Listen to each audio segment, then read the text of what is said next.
Arhosfan ym Mhen draw'r byd gan Dan Anthony, addasiad Ioan. Pennod 1, y losin coch. Bob dydd bydde Sion yn rhoi losin coch i Rhys.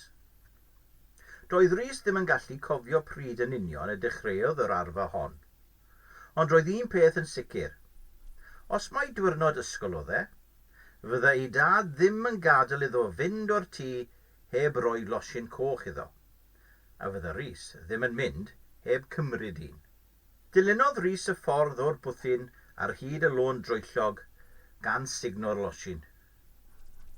Pan gyrraeddodd ben draw'r lôn, croesodd e'r ffordd fawr a mynd i sefyll yn yr Arhosfan. Gadawodd i'r losin lithro o gwmpas y geg wrth iddo graffu ar y ffordd wag yn ymestyn tua'r briniau corslid, i weld y gai gip ar y 971.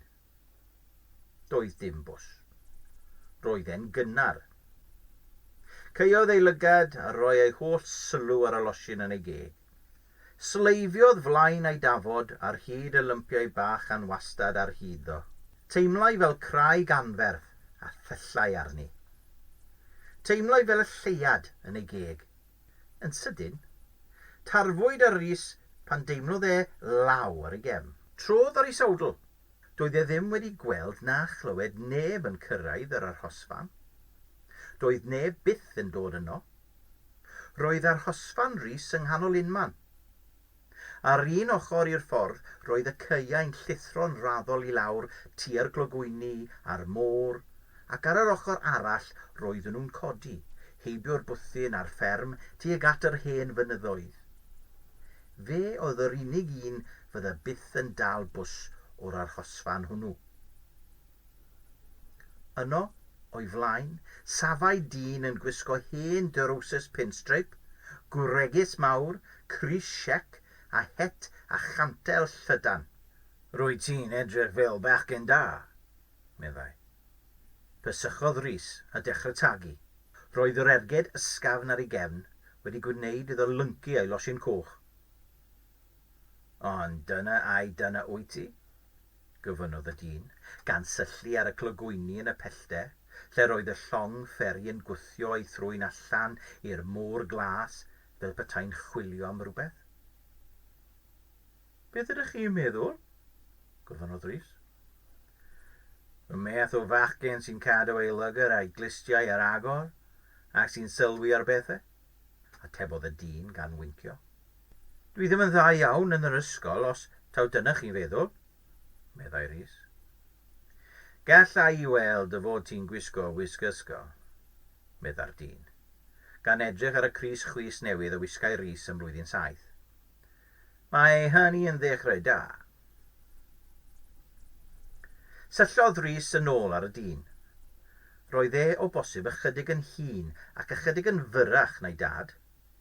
Roedd ganddo eiliau blewog trwchus, llygaid brawn tywyll mawr, moustache di tew a blewiach ar ei un, fel pupur di ar bwdin Rhys. Roedd yn edrych yn debyg i Cowbois. Rwyt ti wedi dewis llecyn bach hyfryd, medda'r dyn. Cododd Rhys ei ysgwyddau. Nid fe oedd wedi dewis yr Arhosfan mewn gwirionedd, ond fel arall, meddyliodd. Yr Arhosfan oedd wedi ei ddewis yntau. Ble arall oedd ei fod dal y bws i'r ysgol? Wyt ti'n dal y bws bob dydd? Gyfynnodd y dyn. Bob dydd, atebodd Rhys. Weithiau byddai jyst yn dod yma beth bynnag. Pam wyt ti'n gwneud hynny? Gyfynnodd y dyn. Dwi ddim yn gwybod, meddai Rhys. Dwi'n hoffi dod yma. Dwi'n nabod llawer o'r gyrwyr bysiau, a dwi'n gwybod yr amserau. Dwi'n gwybod amserau'r awyrennau hefyd. Da iawn, medda'r dyn, ac edrych I fyny ar y llwybrau anwedd, a adawyd gan y jetiau ar draws yr awyr wanwynol las. Dwi eisiau I ti wneud cymwynas y fi. Beth? Gyfynnodd Rhys, gan godi ei fag plastig. Gallai weld yr heulwen yn fflachio oddi ar do glas golar 971 yn y pellter, wrth iddo ymwthio i lawr yr ail rhyw. Mae rhaid I fi fynd nawr, ond mae gen I ffrind. Mae e'n dalach na fi ac yn gwisgo tai licorice esgidiau sodlau Cowbois, medda'r dyn. Wyt ti'n gwybod beth yw sodlau Cowbois? Nac ydw, medda Rhys. Maen nhw'n fawr ac maen nhw'n sgidiau bigfain, eglurodd y dyn. Cowboi go iawn felly. Nid fel chi, medda Rhys. A'i enw fe yw Dac Penfro. Tria ddod i'w nabod e. Gofyn iddo beth yw ei enw. Roedd y bws yn dod yn nes. Mae rhaid I fi fynd ar y bws. Dwi ddim yn gallu cicio sodla fan hyn. Rhaid Cowbois y beidio, yn gwrando arna chi. Dwed wrth y fe dy fod ti wedi cwrdd y fi a fy mod I wedi rhoi'r neges hon I ti, medda'r dyn. Pwy ydych chi? Beth yw'r neges? Gofynnodd Rhys, gan symud yn nerfus o droed I droed. Gallai weld y bws yn glir erbyn hyn. Roedd e wedi cyrraedd pen y rhyw gyntaf ac yn dod â ras wyllt I lawr tuag at ei Arhosfan. Roedd I bron y bod yn bryd iddo godi ei law i'w stopio. Dwed wrth y fe ei bod nhw wedi cyrraedd, medda'r dyn. A dwed wrtho hefyd dy fod ti wedi cwrdd ar cyd. Cododd Rhys ei law a chwifio ar y bws.